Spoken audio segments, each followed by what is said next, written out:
Bengaluru Mysuru express ಹೈವೇಯಲ್ಲಿ ಅಪಘಾತ ಸಂಭವಿಸಿದೆ.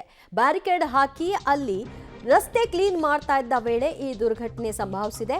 Barricade ಹಾಕಿದ್ದನ್ನ ನೋಡದೆ ವಾಹನ ಚಲಾವಣೆ ಆಗಿದೆ. ಕಾರು ಬರ್ತಾ ಇತ್ತು, ಆ ಸ್ಪೀಡಲ್ಲೇ ಬರ್ತಾ ಇದ್ದ ಕಾರ್ ಸಡನ್ ಆಗಿ ಬ್ರೇಕ್ ಹಾಕಿದೆ. ಪರಿಣಾಮ ಹಿಂದೆ ಇದ್ದಂತಹ ವೆಹಿಕಲ್ ಆ ಕಾರ್ನ ಮೇಲೆ ಹೋಗಿ ನಿಂತಿದೆ.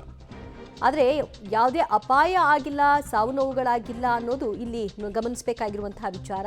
ರಾಮನಗರ ಜಿಲ್ಲೆಯ ಚನ್ನಪಟ್ಟಣ ತಾಲೂಕಿನ ಕಣ್ವ ರಸ್ತೆಯಲ್ಲಿ ಈ ಘಟನೆ ಸಂಭವಿಸಿರುವುದು. ದೃಶ್ಯದಲ್ಲಿ ನೀವು ನೋಡ್ತಾ ಇದ್ರಲ್ಲ, ಒಂದು ಕಾರ್ ಮೇಲೆ ಹೇಗೆ ಇನ್ನೊಂದು ಕಾರ್ ಹೋಗಿ ನಿಂತಿದೆ ನೋಡಿ. ಅಲ್ಲಿ ಬ್ಯಾರಿಕೇಡ್ ಹಾಕಿದ್ರು, ರಸ್ತೆ ಕ್ಲೀನ್ ಮಾಡ್ತಾ ಇದ್ರು.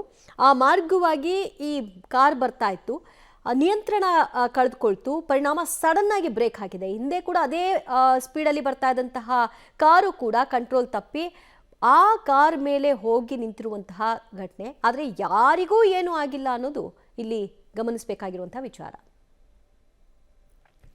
ಮತ್ತಷ್ಟು ಮಾಹಿತಿ ಪಡೆಯೋಣ ನಮ್ಮ ಪ್ರತಿನಿಧಿ ವಿನಯರಿಂದ. ವಿನಯ್, ಒಂದು ಕಾರ್ನ ಮುಂದಿನ ಬಾನೆಟ್ ಕಂಪ್ಲೀಟ್ ಆಗಿ ನಜ್ಜುಗುಜ್ಜಾಗಿದೆ. ಇಷ್ಟೆಲ್ಲ ಆದರೂ ಕೂಡ ಯಾವುದೇ ಸಾವು ನೋವು ಸಂಭವಿಸಿಲ್ಲ ಅಂತಿದ್ದಾರೆ. ಬಟ್ ಲಕ್ಕಿಲಿ ಗಾಯ ಕೂಡ ಆಗಿಲ್ವಾ, ಹೇಗೆ?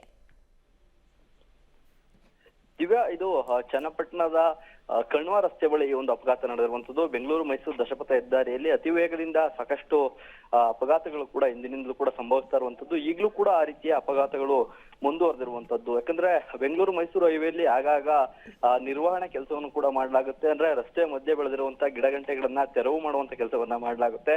ಇದೇ ರೀತಿ ತೆರವು ಮಾಡ್ತಿದ್ದಂತ ಸಂದರ್ಭದಲ್ಲಿ ಬ್ಯಾರಿಕೇಡ್ ಗಳನ್ನ ಹಾಕಿ ತೆರವು ಮಾಡುವಂತಹ ಸಂದರ್ಭದಲ್ಲಿ ಬ್ಯಾರಿಕೇಡ್ ಅನ್ನ ಗಮನಿಸಿದ ಕಾರು ಏಕಾಏಕಿ ಬಂದು ಬ್ರೇಕ್ ಹಾಕುತ್ತೆ. ಹಾಗಾಗಿ ಅದರ ಹಿಂಬದಿ ಇದ್ದಂತಹ ಕಾರು ಮುಂಬದಿ ನಿಂತ ಕಾರಿಗೆ ಡಿಕ್ಕಿ ಹೊಡೆದ ಪರಿಣಾಮ ಆ ಕಾರಿನ ಕೆಳಗಡೆ ನುಗ್ಗಿ ಸಂಪೂರ್ಣವಾಗಿ ನಜ್ಜುಗುಜ್ಜಾಗಿರುವಂತದ್ದು. ಸದ್ಯ ಕಾರ್ನಲ್ಲಿ ಏರ್ ಬ್ಯಾಗ್ ಗಳಿದ್ದರಿಂದ ಯಾವುದೇ ರೀತಿಯ ಅನಾಹುತ ಸಂಭವಿಸಿಲ್ಲ. ಥ್ಯಾಂಕ್ ಯು ವಿನಯ್, ನಿಮ್ಮೆಲ್ಲ ಮಾಹಿತಿಗೆ.